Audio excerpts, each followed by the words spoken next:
Hello student, SPC government college के YouTube channel में आपका सभी का स्वागत है। ये टॉपिक प्रदत्त एवं अर्जित परिस्थितियों में अंतर बीए पार्ट फर्स्ट के फर्स्ट पेपर से संबंधित है। सेकंड यूनिट का टॉपिक है। इससे पहले मैंने आपको दोनों प्रकार के स्टेटस प्रदत्त एवं अर्जित की जो अवधारणा थी, कॉन्सेप्ट था, उसको क्लियर किया था।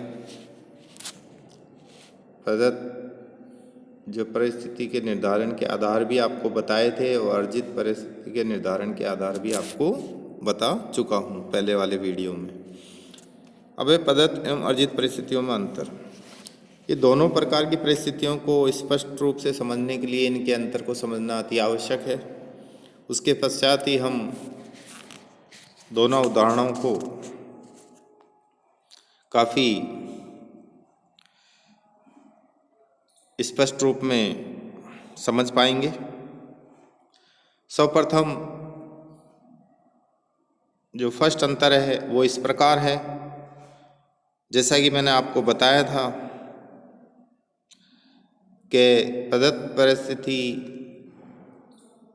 समाज स्वयं व्यक्ति को प्रदान करता है और अर्जित जो परिस्थिति है वो व्यक्ति स्वयं अपने योग्यता, कुशलता एवं प्रयत्न व प्रतिस्पर्धा के आधार पर प्राप्त करता है। तो अपन कह सकते हैं कि प्रदत्त परिस्थिति वह परिस्थिति होती है जिसे समाज स्वयं व्यक्ति को प्रदान करता है। अर्जित परिस्थिति वह परिस्थिति होती है जिसे व्यक्ति अपनी योग्यता, कुशलता, प्रयत्न या प्रतियोगिता या प्रतिस्पर्धा के माध्यम से प्राप्त करता है। ये बहुत ही इम्पोर्टेंट इन दोनों के बीच में अंतर है।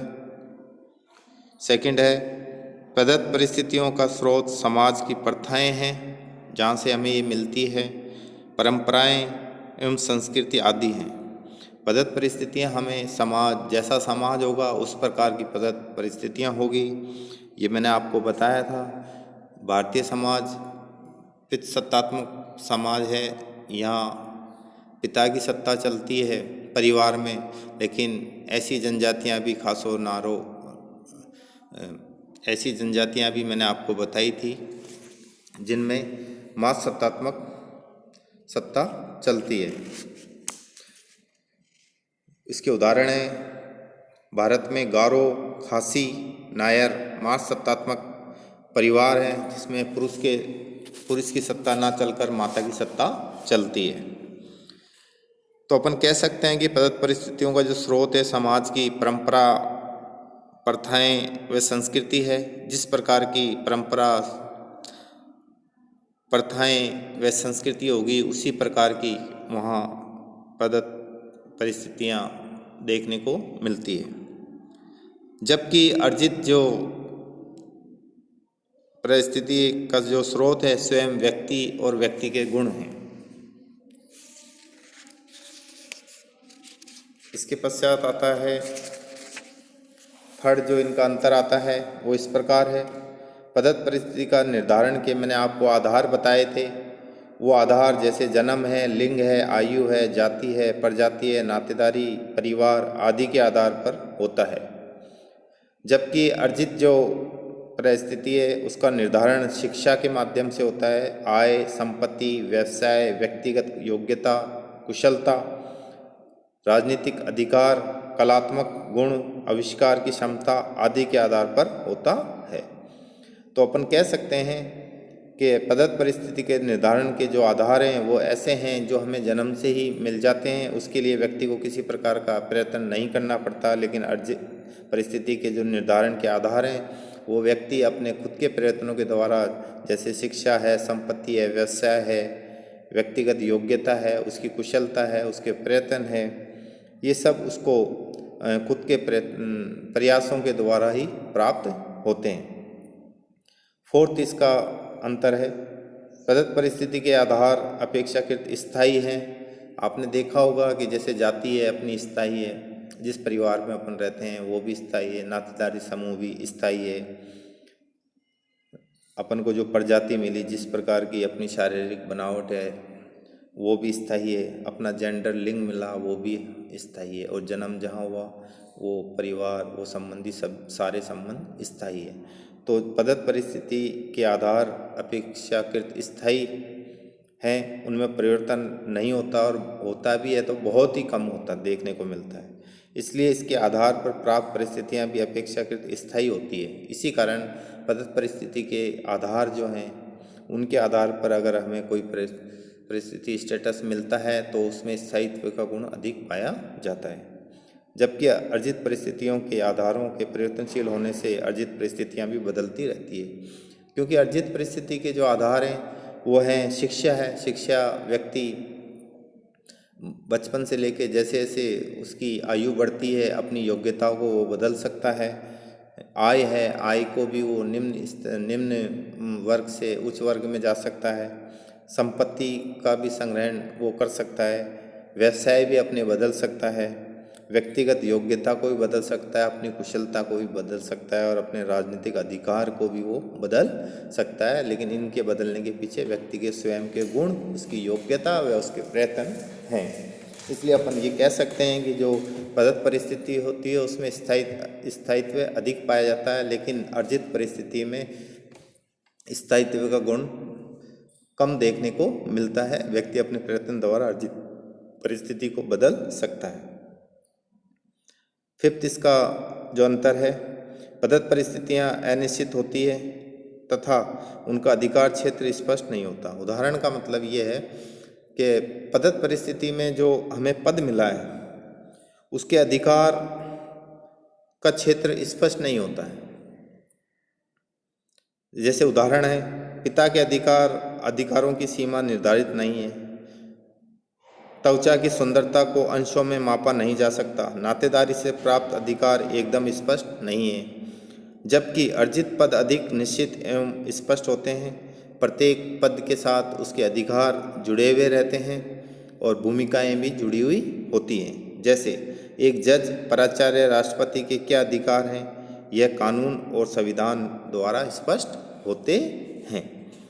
तो अपन कह सकते हैं कि पदत्व परिस्थिति में अनिश्चितता का गुण पाया जाता है। किस चीज़ को लेकर अनिश्चितता पाई जाती है? अधिकारों को लेकर। उनका जो क्षेत्र है, कार्य क्षेत्र है, वो और अधिकारों को लेकर अनिश्चितता पाई जाती है। लेकिन अर्जित परिस्थिति में जो पद मिलता है उसमें जो अधिकार हैं, जो क्षेत्र है, वो एकदम स्पष्ट होता है।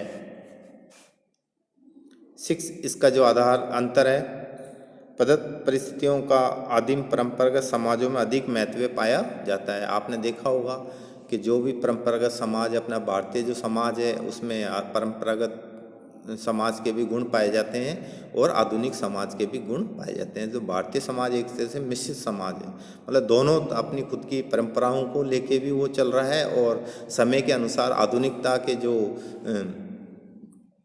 गुण हैं उनको भी वो अपना रहा है।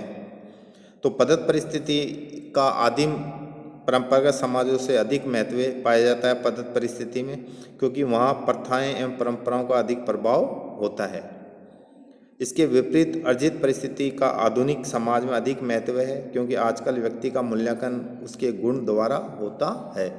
ये नहीं देखा जाता है कि वो किस जाति से आया है, किस धर्म से आया है, या उसका परिवार का स्तर क्या है, उसकी प्रजाति कैसी है, उसके नातेदारी संबंध कैसे हैं। लेकिन अर्जित परिस्थिति में ये देखा जाता है कि व्यक्ति में किस प्रकार के उसमें गुण है, उसमें योग्यता है या कार्य करने की क्षमता है या नहीं है। तो अपन कह सकते हैं कि पदत्व परिस्थितियों का जो संबंध होता है वो आदिम परंपरागत समाजों से अधिक उसमें महत्व दिया जाता है पदत्व परिस्थिति को, और वो महत्व देने का कारण है वहाँ की प्रथाएं और परंपराओं का उन पर प्रभाव ज़्यादा होता है उन लोगों पर। जो आदिम जो समाज है उस पर वहाँ की संस्कृति का, उसकी परंपराओं का और प्रथाओं का प्रभाव बहुत ज़्यादा देखने को मिलता है। लेकिन आधुनिक समाज में अपना देखते हैं कि तार्किक हो चुके हैं, इसलिए व्यक्ति की योग्यता व क्षमता को अधिक महत्व दिया जाता है। 7 जो इसका अंतर 7 नंबर पर जो बताया है पदत्व परिस्थिति और उससे संबंधित भूमिका में सामंजस्य होना आवश्यक नहीं, जबकि अर्जित परिस्थितियों में अधिकांशतः दोनों में सामंजस्य पाया जाता है। मतलब कहने का मतलब ये है कि पदत्व परिस्थिति के द्वारा जो हमें भूमिका निभानी है, पिता को एक क्या भूमिका निभानी है, दादा को एक क्या भूमिका निभानी है, जो कि पदत्व परिस्थिति द्वारा जो पद मिला है हुआ है, उसमें ज़रूरी नहीं है कि वो जो पद मिला हो उसके अनुसार भूमिका निभाएगा। लेकिन अर्जित परिस्थिति में इस पर भूमिका और परिस्थिति और भूमिका दोनों के बीच में एडजस्टमेंट या सामंजस्य देखने को मिलता है। क्योंकि इसका उदाहरण मैं आपको स्पष्ट करता हूँ। जैसे एक डॉक्टर है, वो अपने आप में चिकित्सा कार्य में उसमें परफेक्ट होता है, वो अच्छी तरह से चिकित्सा कार्य कर सकता है। एक इंजीनियर है, वो भी एक सड़क व पुल निर्माण का कार्य ना करे, ऐसा संभावना प्रकट नहीं होती। लेकिन एक पिता है, जरूरी नहीं है कि वो अपनी सही भूमिका निभाए या ना निभाए, लेकिन अर्जित परिस्थिति में व्यक्ति को जो पद मिलता है वो उस पद के अनुसार भूमिकाओं का निर्वाह अवश्य करता है। तो ये इसके मूलभूत अंतर थे। अगला जो वीडियो आएगा वो है पदत्व एवं अर्जित परिस्थितियों में संबंध, दोनों में क्या संबंध है। धन्यवाद।